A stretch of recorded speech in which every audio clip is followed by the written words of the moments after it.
বিগত কিছুদিন ধরে দক্ষিণ দিনাজপুর জেলার আন্তর্জাতিক সীমান্ত দিয়ে বাইরে থেকে আসা পণ্যবাহী লরি টাকার বিনিময়ে বাংলাদেশে পাঠানো হচ্ছে, অথচ দীর্ঘদিন ধরে দাঁড়িয়ে থাকা স্থানীয় লরিকে আটকে রাখা হচ্ছে।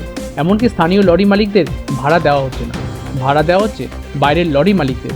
এর প্রতিবাদে সোমবার সকাল থেকে দক্ষিণ দিনাজপুর জেলার হিলিতে অবস্থিত এক্সপোর্ট অ্যাসোসিয়েশন ঘেরাও করে বিক্ষোভ দেখালেন স্থানীয় লরি মালিকেরা। এছাড়াও এই আন্দোলনে সামিল ছিলেন হিলি ট্রাক ওনার্স ওয়েলফেয়ার অ্যাসোসিয়েশনের সম্পাদক সন্দীপ দত্ত।